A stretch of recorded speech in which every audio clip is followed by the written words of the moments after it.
Social media ఉంటే నేను గెలిచేటోళ్ళమని. అరే సన్నాసోడా, ఉన్న టీవీలన్నీ సుట్టపొల్లవే కదరా. మాకేమన్నా టీవీ ఉందా? మాకేమన్నా పేపర్ ఉందా? మా అయ్య చూపించుకోవడానికి ఏమన్నా టీవీ ఇచ్చిండా? రాసుకోవడానికి ఏమన్నా పేపర్ ఇచ్చిండా? సొల్లువాగుడు వాగడానికి మాకేమన్నా మైకులు ఇచ్చిండా? సాయంత్రం పూట సేద రీయడానికి జూబ్లీహిల్స్లో సినిమా వాళ్ళ గెస్ట్ హౌస్లు ఏమన్నా మాకు ఇచ్చిండా? ఏమిచ్చిండా? మా కార్యకర్తలు కష్టపడితే, మా కార్యకర్తలు నిలబడి కొట్లాడితే మాకు ఇవాళ ఈ అధికారం వచ్చింది. ఇవాళ నువ్వు చేసే తప్పుడు పనులు మా కార్యకర్తలు సోషల్ మీడియాలో పెట్టారు.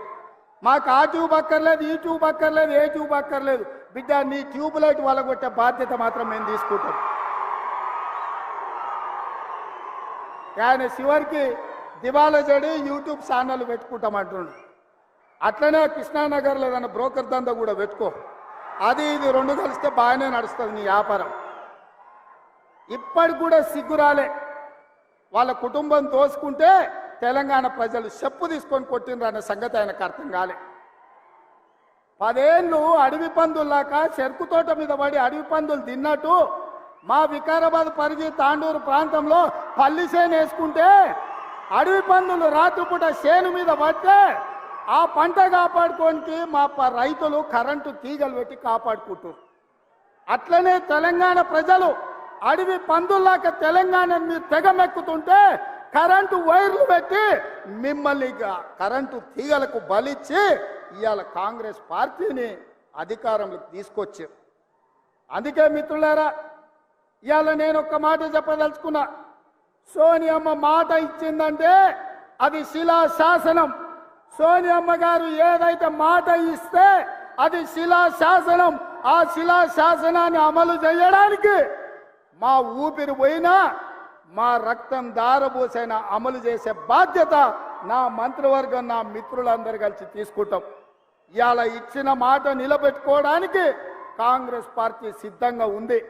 అందుకే 6 గ్యారంటీలలో డిసెంబర్ 9 నాడు ఆర్టీసీ బస్సు, రాజీవ్ ఆరోగ్యశ్రీ అమలు చేస్తే ఇవాళ మా పేదలకు ఆనాడు కట్టెల పొయ్యితో కన్నీళ్లతో క్యాన్సర్ వచ్చి చచ్చిపోతున్న ఆడబిడ్డలకు ఆ ఎల్ల యూపీఏ ప్రభుత్వంలో సోనియమ్మ దీపం పథకం ద్వారా గ్యాస్ పొయ్యి సిలిండర్ ఇచ్చి 400కే ఆ ఎల్ల సిలిండర్ ఇచ్చింది. కానీ నరేంద్ర మోడీ అధికారంలోకి వచ్చి, కేసీఆర్ అధికారంలోకి వచ్చిన తర్వాత 400 రూపాయల సిలిండర్ 1200 రూపాయలు చేసి మా పేద ఆడబిడ్డలు దోసుకుంటుంటే సోనియమ్మ రంగారెడ్డి జిల్లాలో తుక్కుగూడలో మాట ఇచ్చింది. అధికారంలోకి వచ్చిన వెంబడే మా వాళ్ళకు ఆదేశాలు ఇస్తున్నా 500కే సిలిండర్ ఇస్తామని సోనియమ్మ మాట ఇచ్చింది. ఆ అమ్మ సోనియమ్మ ఇచ్చిన మాటను దృష్టిలో పెట్టుకొని ఇవాళ చేవెళ్లలో ఈ గొప్ప పథకాన్ని ఆమె బిడ్డ మన నాయకురాలు ప్రియాంక గాంధీ గారి చేత ప్రారంభించాలని ఈ ఏర్పాట్లు అన్నీ చేసుకున్నాం. మిమ్మల్ని అందరినీ ఆహ్వానించినాం.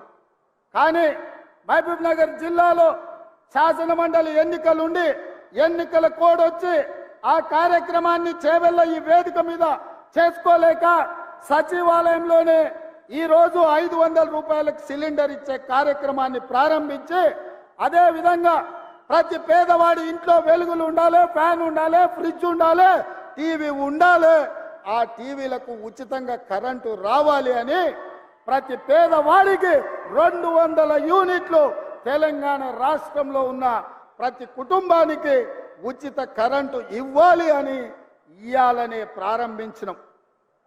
ఇయాల మిత్రులారా, వివిధ నియోజకవర్గాల నుంచి మా ఆడబిడ్డలు వచ్చిండ్రు. ఇక్కడ ప్రభుత్వం ఏం చెప్పుద్దో, మా అన్న రేవంత్ అన్న ఏం చెప్పదలుచుకున్నాడో ఇని గ్రామాలకు వెళ్ళి ఇంటింటికి పోయి ప్రతి ఆడబిడ్డకు చెప్పాలని వివిధ ప్రాంతాల నుంచి మా ఆడబిడ్డలు, మా చెల్లెళ్ళు, మా అక్కలు వచ్చారు. అక్క, మీరు ఒక్కటే మాట చెప్పండి, మీ సోదరుడిగా మీ కష్టాలు తీర్చే బాధ్యత నాది.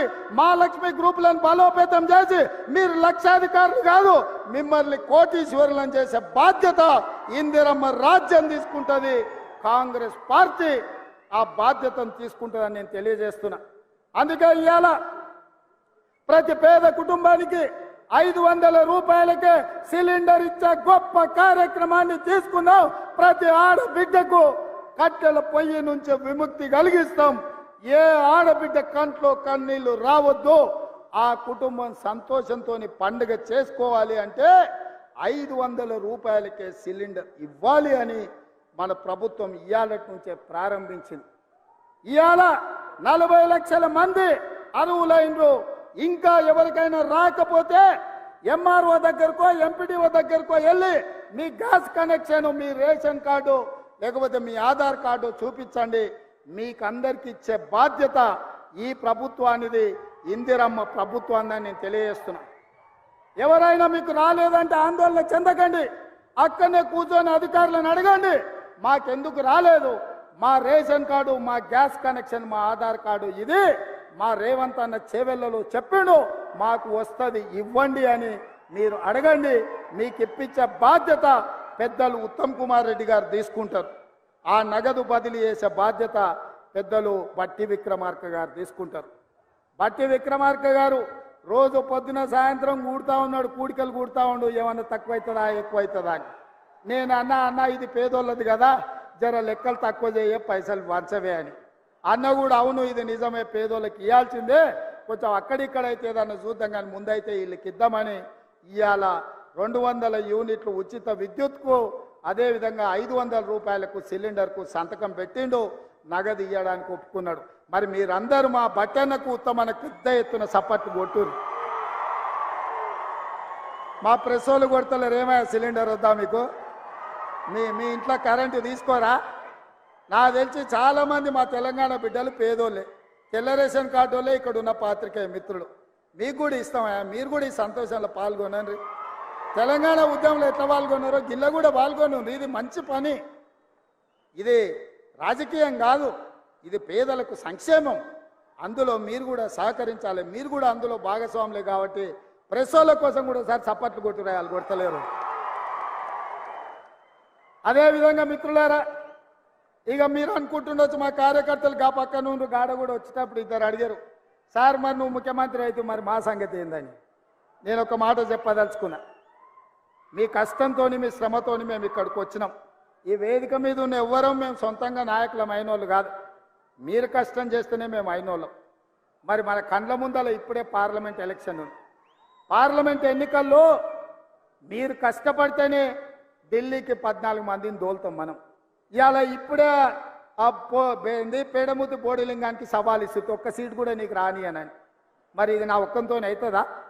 మీ అందరు సహకరిస్తేనే కదా, మీరందరు తోడుంటేనే కదా. మరి మీరందరు కష్టపడితే, మీరందరూ తోడుంటే, రేపటి ఎన్నికల్లో మీరు కట్టెపట్టుకొని తిరిగితే 14 ఎంపీలను గెలిపించే బాధ్యత సోనియమ్మకు మేము మాటిస్తాం. మనమందరం కష్టపడదాం, కానీ అంతటితో మన బాధ్యత తీరలే. వాస్తవంగా నా బాధ్యత ఎంపీలను గెలిపించడంతో తీరలే, మా మంత్రుల బాధ్యత ఎంపీ ఎన్నికలతో తీరలే.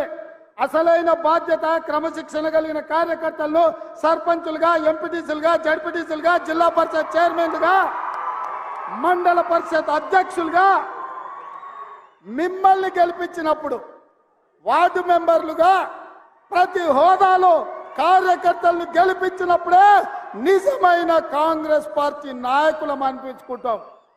రాబోయే ఎన్నికల్లో మీకోసం, మిమ్మల్ని గెలిపించడం కోసం ఈ ప్రభుత్వం, మా నాయకత్వం పనిచేస్తుందని చెప్పి నేను ప్రతి కార్యకర్తకు నేను మాట ఇయ్యదలుచుకున్నా. ఎవరైతే కష్టపడ్డారో, ఎవరైతే నష్టపోయినరో, ఎవరైతే పార్టీ జెండాను మోసిండ్రో ఆ కార్యకర్తల్ని వాళ్ళ అర్హతను, వాళ్ళ అవకాశాన్ని బట్టి వార్డు మెంబర్లుగా, సర్పంచులుగా, ఎంపీటీసీలుగా, ఎంపీపీలుగా, జిల్లా పరిషత్ చైర్మన్లుగా గెలిపించే బాధ్యత నాది, మా అందరిది అని చెప్పి నేను ఈ సందర్భంగా చెప్పదలుచుకున్న. మిత్రులారా,